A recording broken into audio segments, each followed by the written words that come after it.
요한일서 2장 6절입니다. 요한일서 2장 6절. 세 번역으로 한번 읽겠습니다. 앞에 있는 화면을 보시면 되겠습니다. 우리 같이 한 목소리로 한번 천천히 읽어보겠습니다. 같이 읽습니다. 하나님 안에 있다고 하는 사람은 자기도 그리스도께서 사신 것과 같이 마땅히 그렇게 살아가야 합니다. 제목 한번 같이 읽습니다. 그리스도처럼 산다. 오늘 말씀의 제목은 그리스도처럼 산다입니다. 제가 주일날 하는 설교는 한 주간 새벽 기도회 때 했던 그 내용들을 포함하고 있습니다. 조금 더 다르게 더 보태져서 하는 설교일 때도 있고 아니면은 그 내용이 그대로 설교될 때도 있고 그렇습니다. 제가 한 주간 새벽 설교하면서 어떤 날은 평안했고 어떤 날은 막 실수하고 그랬습니다. 찬송가 하다가 막 잊어버리고 틀리고 금요일 날에는 원래 마지막에는 이렇게 제가 축도를 하고 새벽 예배를 마치는데 축도도 잊어버리고 그냥 주여 하고선 기도했습니다. 그렇게 실수하는 그 새벽이 있습니다. 이유는 한 가지입니다. 설교가 불편할 때 나타나는 증상입니다. 설교가 불편하면 그런 증상이 나타나요. 그래서 제가 버벅대면 저 사람 설교가 불편하구나 그렇게 생각하시면 됩니다. 한 주간 밤새 뒤치락거린다고 해야 되나요? 엎치락 뒤치락 꿈 꾸고 그랬습니다. 밤새 설교 때문에 시달렸어요, 사실은. 그래서 몇 번씩 깨고 그랬습니다. 어떤 꿈을 꿨냐면 설교하다 실수하는 꿈, 그리고 설교했는데 시험 드는 꿈, 그리고 설교하다가 제가 뭔 얘기를 하는지 몰라가지고 어쩔 줄 몰라 하는 거. 이거는 뭐 설교자에게 뭐 거의 최악의 상황입니다. 이걸 일주일 동안 막 꿈에서 막 헤매다가 새벽에 나왔어요. 왜 그랬냐면은 그 설교의 내용이 저한테 굉장히 부담스러웠습니다. 그게 오늘 본문 6절이에요. 그리스도처럼 살다. 그리스도처럼 살다. 이게 엄청 부담스러웠습니다. 제가 그리스도인인데 그게 제일 힘들어요. 참 아이러니하지 않습니까? 그래서 저는 오늘 여러분과 함께 그리스도처럼 산다는 것은 무엇인가? 한번 그 얘기, 어쩌면 당연한 얘기고 어쩌면 여러분의 삶에 있어서 남자예요, 여자예요 물어보면은 당연한 걸 물어보는 것처럼 들릴 수 있는 그런 말이에요. 그런데 그리스도처럼 산다. 이것은 가깝지만 굉장히 낯설기도 하고 쉽지만 너무 어려운 이야기이기도 합니다. 오늘 그 이야기를 요한의 목소리를 통해서 저하고 한번 들어봤으면 좋겠습니다. 저처럼 여러분들이 또 몸살을 하게 될지 기대하겠습니다. 첫 번째, 그리스도처럼 산다는 것은 무엇이냐? 4절에 그렇게 되어 있습니다. 그리스도처럼 산다는 것은 하나님을 아는 것이다. 4절에 이렇게 되어 있습니다. 하나님을 알고 있다고 하면서 이렇게 되어 있습니다. 그리고 또 다른 구절을 보면 하나님을 안다면서 뭐 이런 식으로 하나님을 안다는 것, 그리스도를 안다는 것 이런 표현이 있습니다. 그리스도처럼 하나님을 아는 것이 그리스도처럼 사는 겁니다. 그러면 도대체 이건 무슨 뜻인가? 하나님을 알고 있다면서 하나님의 계명을 지키지 않으면 거짓말쟁이, 그 속에 진리가 없는 것 이렇게 얘기를 합니다. 참 부담스럽습니다. 우리의 부담이 커져요. 그래서 나오는 말이 뭐냐면 아이고 어떻게 아는 대로 삽니까? 그렇죠? 어떻게 성경대로만 삽니까? 그렇게 얘기를 하죠. 일면 타당한 이야기입니다. 솔직히 그렇게 얘기하고 싶기도 하고요. 왜냐하면 아는 것을 다 행하기에는 우리 개인의 역량이 부족합니다. 여러분이 아는 모든 것을 다 할 수 있다면 아마 여러분은 전능한 사람일 겁니다. 예수님은 전능하니까 그게 가능하셨을지도 몰라요. 근데 전능하신 예수님도 그렇게 다 안 하셨어요. 아시는 대로 다 하셨으면은 아마 벌써 다 인류의 역사는 해피엔딩으로 끝났을 텐데 예수님도 아는 대로 다 안 하셨어요. 야박하게. 우리 힘든 거 알면서 제가 돈 필요한 거 알면서 안 주세요. 그러니까 아는 대로 다 하기가 어렵습니다. 우리는 역량이 안 돼서. 또 예수님은 충분히 역량이 되는데도 아는 대로 다 안 하셨어요. 뭘까? 세상의 모든 불행한 아이를 돕는 것은 옳다. 알고 있습니다. 근데 도우려고 하니까 돈이 없어요. 그래서 고작 할 수 있는 게 적십자회비 10,000원, 20,000원 내는 걸로 퉁칩니다. 미얀마 사태가 일어나가지고 전쟁 상황이죠. 거의 내전 상황입니다. 그러면 그 나라를 돕기 위해서 어떻게 해야 되느냐? 군대에 다시 들어가가지고 파병 요청을 해서 가서 총 들고 싸워야 되나? 근데 그렇게 하진 못하지 않습니까? 알고 있지만 할 수 없는 것이 많이 있어요. 그렇다면 요한이 말하는 하나님을 안다는 것은 어떤 것인가? 그게 도대체 뭔가? 하나님을 어떻게 알아야 우리가 그리스도처럼 하나님을 알게 될까? 그 생각을 하게 된 겁니다. 요한 서신에서, 특히 요한 1서에서 말하는 안다라고 하는 그 단어가 포함하고 있는 중요한 뜻이 있어요. 그것이 뭐냐면 행동을 변화시키는 인격적인 관계가 안다래요. 저 사람하고 나하고 알지만 그냥 인사하고 아무런 서로 간에 영향이 없고 변화도 없고 그러한 관계는 여기서 말하는 안다가 아니에요.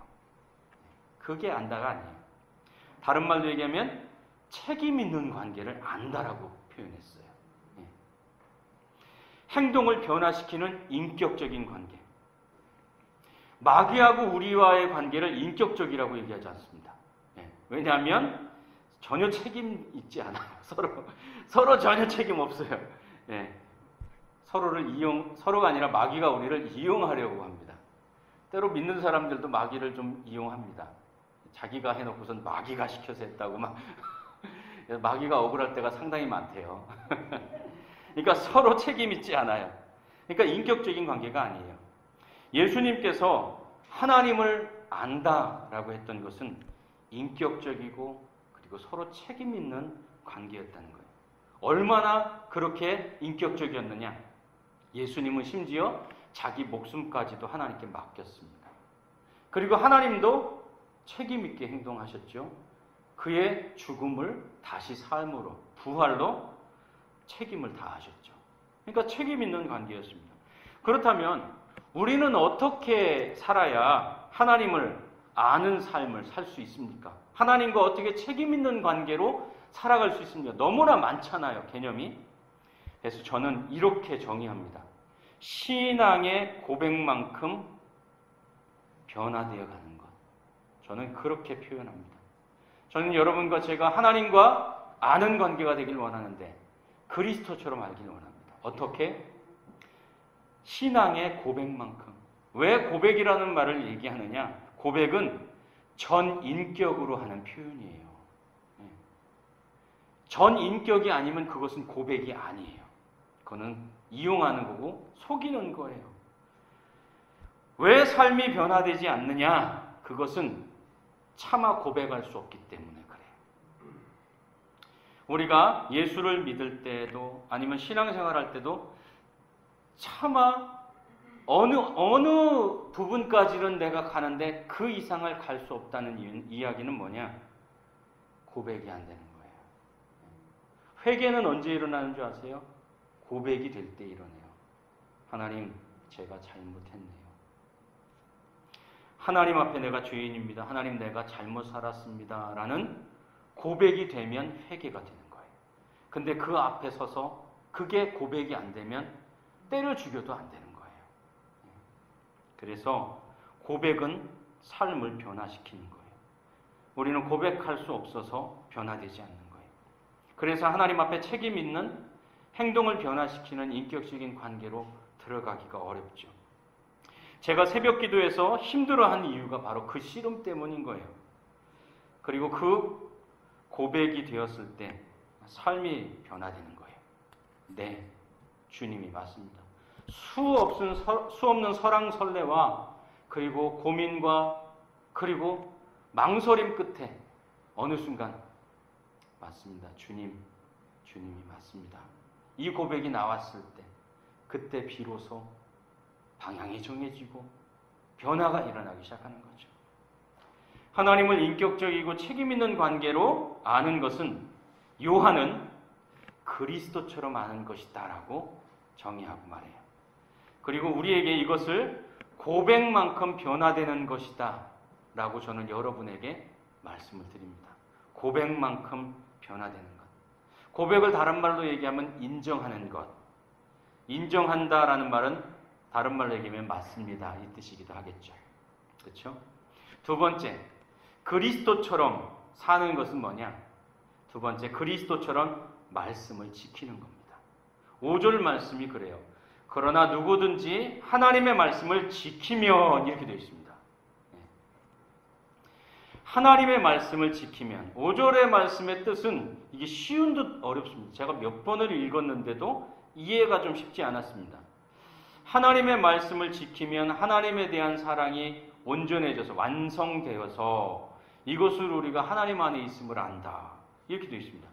이게 무슨 말인가 한참을 생각했는데 잘 이해가 안 가요. 이해가 안 갈 때는 빼기를 하면 됩니다. 주변에 다른 말 다 빼고 중요한 말만 딱 엮으면 됩니다. 지키면 온전해진다. 그 말입니다. 지키면 온전해진다. 지키면 완성된다. 그때 하나님 안에 있다는 것이 무엇인지 알게 된다. 그 말인 거예요. 하나님 안에 있다는 것이 무엇인지 알게 된다. 하나님 말씀을 지키는 것은 요한은 계명을 지키는 것과 같다라고 이렇게 얘기를 하고 있습니다. 자, 그럼 계명은 뭡니까? 계명. 예수님이 그랬죠. 하나님 사랑하고 서로 사랑하는 거다 그랬습니다. 여러분, 하나님 사랑하는 것을 어떻게 행동할 수 있습니까? 실천할 수 있습니까? 하나님 사랑의 행함은 믿음입니다. 이상하죠? 믿음이 무슨 행함인가? 행함이에요. 불신에서 믿음으로 옮겨가는 것. 그거 행함입니다. 그렇죠? 여전히 인정할 수 없습니다. 믿을 수 없습니다. 아닙니다 해서 믿습니다로 옮겨가는 것은 분명한 행함이에요. 그러니까 하나님 사랑은 바로 행함, 믿음이 행함이에요. 지킴이라고도 할 수 있겠죠. 그리고 이 믿음으로 옮겨가는 것은 은혜이기도 하지만 다른 한편으로는 의지이기도 해요. 물론 칼빈주의에서는 그렇게 얘기 안 할 수도 있지만 아니에요. 다 포함하고 있어요. 성경은. 하나님이 주시는 은혜이기도 하지만 그것을 받아들이는 의지이기도 해요.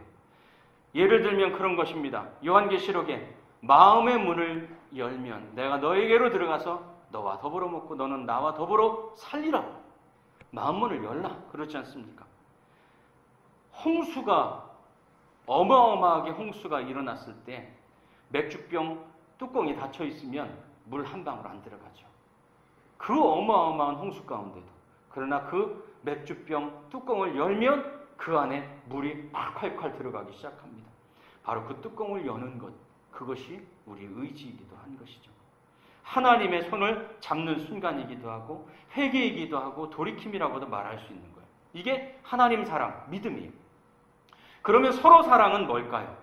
저는 이것을 서로 이해 이렇게 얘기하고 싶습니다. 왜 그렇게 말하느냐? 7절부터 11절까지가 형제와 자매에 대한 이야기예요. 그러니까 형제와 자매를 왜 미워하게 되느냐? 그 이야기인데 저는 그것을 서로 이해라는 단어로 해석하게 되었어요. 설명을 그렇게 듣게 되었어요. 자, 자기 형제와 자매를 미워하면 어둠에 있고 사랑하면 빛 가운데 있다. 그렇게 말합니다. 제가 부끄러운 기억을 살면서 몇 가지 가지고 있어요.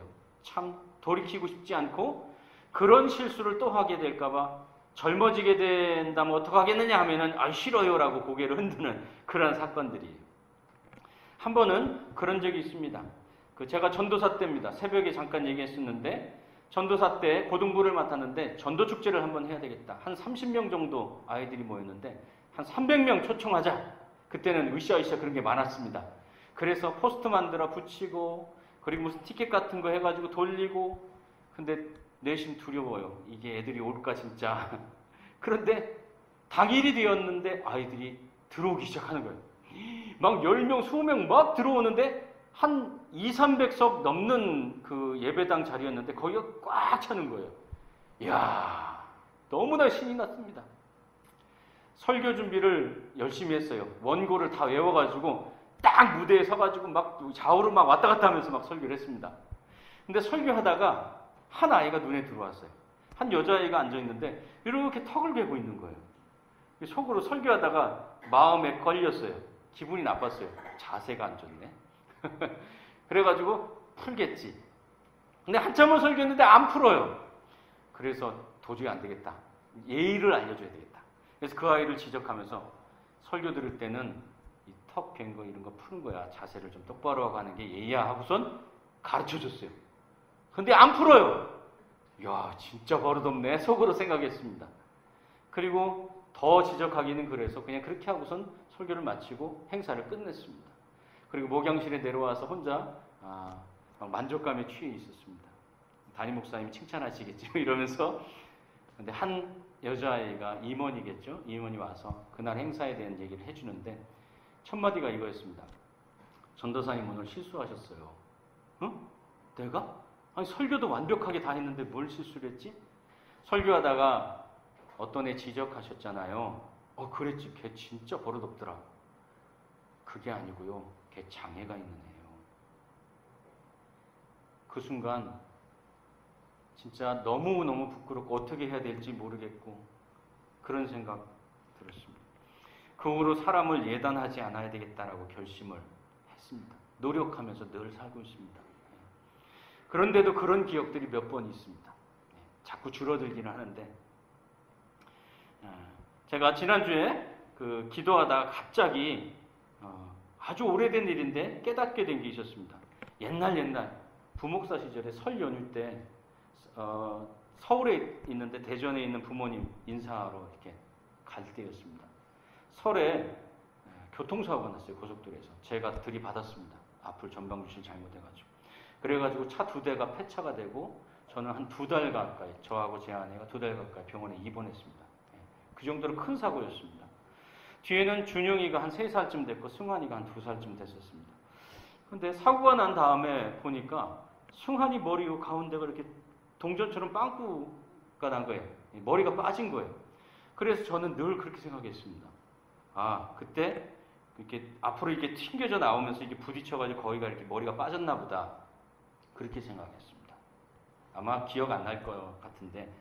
그런데 지난주에 기도하다가 갑자기 그 일이 생각나면서 그게 아니었다는 것을 알았어요. 부딪혀서 머리가 빠지지는 않아요. 그 아이가 놀랐구나. 너무 어려서 말을 하지 못했지만 무섭고 두렵고 불안해서 원흉 탈모가 생긴 거예요. 그 어린 아기가. 그때 알았어요. 이 몇십 년 만에 그거를 깨달은 거죠. 그러면서 그런 마음이 들었습니다. 나는 아이의 마음을 정말 헤아리지 못하고 살았구나. 그렇게 생각을 했습니다.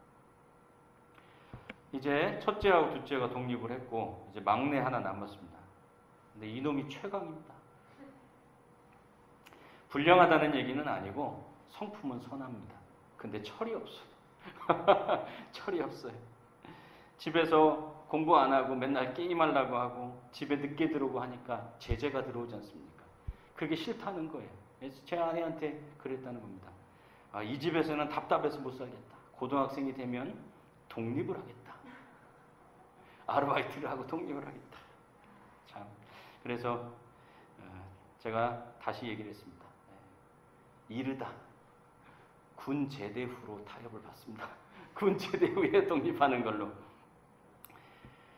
아마 세상의 쓴맛을 곧 보면 부모를 이해하게 될 거라고 믿습니다. 그런데 그 얘기를 듣고 이 집이 답답해서 못 살겠다. 그 말을 듣고 제 마음에 쇳덩이가 들어앉는 것 같은 무거움을 느꼈습니다. 부모라면 아마 한 번쯤은 느꼈을 거예요. 그런데요, 부모도 잘못한 것이 많지만 부족해서 그게 최선이었던 거예요. 부족해서 그게 최선이었던 거예요. 누군들 완벽한 부모가 되고 싶지 않았겠습니까? 부모도 이해로 나아가야 되지만 자녀도 이해로 다가와야 되는 겁니다. 서로 사랑이란 무엇이냐? 오해에서 이해로 바뀌는 겁니다. 오해에서 이해로 바뀌는 것. 그래서 서로 사랑을 저는 서로 이해라고 표현을 한 겁니다. 우리는 누군가 특히 자녀든 누군가든 판단을 먼저 하죠. 그럴 줄 알았어. 느낌표를 찍습니다. 그럴 줄 알았어. 그러나 서로 이해는요, 느낌표가 아니고 물음표를 찍는 겁니다. 무슨 이유일까? 왜 그랬을까? 물음표를 찍는 겁니다. 그게 서로 이해입니다. 아주 간단합니다. 느낌표를 찍는 게 아니고 물음표를 찍어주는 겁니다. 무슨 일이야? 무슨 일이 있었어? 그게 서로 이해입니다. 그리스도처럼 말씀을 지키는 것은 뭐냐? 하나님 사랑하는 것, 믿음 갖는 것. 두 번째, 서로 사랑으로 서로 이해를 사는 것. 그거를 시작하는 것. 그게 그리스도의 말씀을 지키며 사는 거예요. 세 번째요. 그런데 우리 인생은 왜 계명을 잘 지키지 못할까요? 알면서. 하나님 사랑과 서로 사랑, 예수님이 그랬지 않습니까? 그것은 10계명을 요약한 거예요. 1계명에서 4계명까지가 하나님 사랑이고요. 5계명에서 10계명까지가 서로 사랑 이야기예요. 그래서 10계명을 그것을 2개로 요약한 거예요. 그리고 하나님 사랑은 서로 사랑으로 확인하는 거라고 우리에게 말씀해 주세요.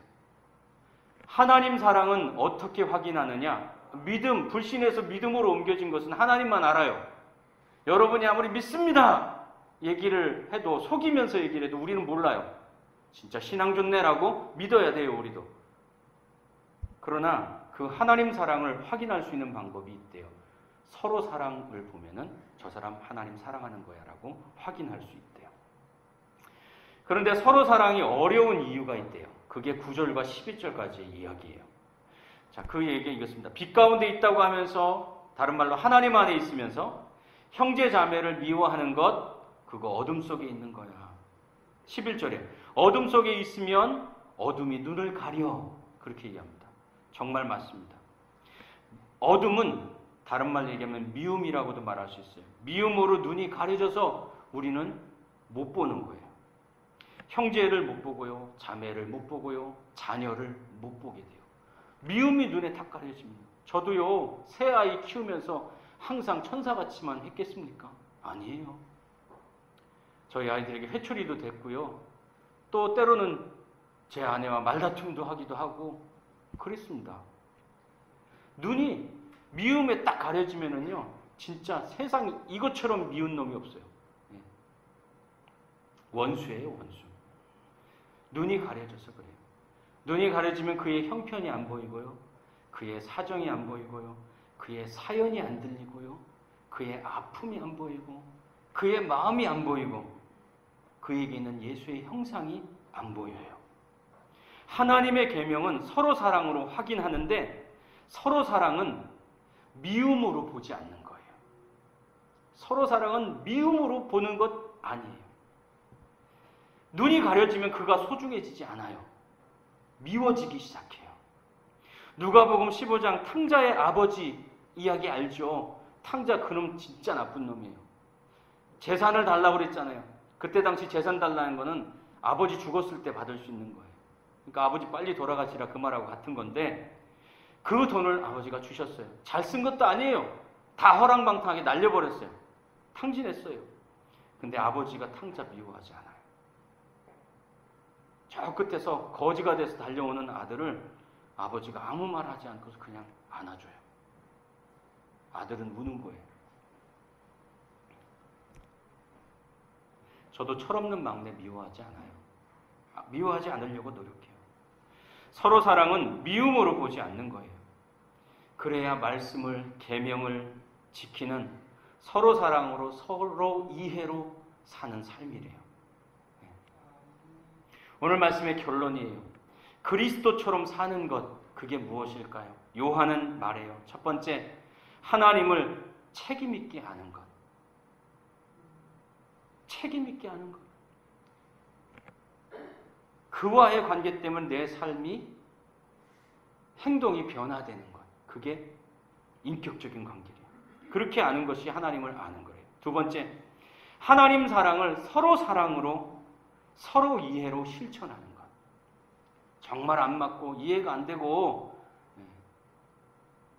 그런 사람이 있을 수 있어요. 그런데 이유를 들어보는 거예요. 세 번째, 서로 사랑은 미움으로 보지 않는 거예요. 미움으로 보지 않는 것. 이것이 그리스도처럼 사는 것이다 라고 요한은 이야기해주고 있습니다. 이 말씀에 아멘 하려고 한 주간 저는 몸살을 앓았던 거예요. 미움으로 보지 않는 것이 그리스도처럼 사는 첫걸음. 이제 여러분이 몸살을 앓을 순서인 것 같습니다. 한 주간 동안 수고 좀 많이 하십시오. 네, 한 주간 동안 수고하십시오. 근데 그 몸살 잘 앓으면 한결 삶이 가벼워집니다.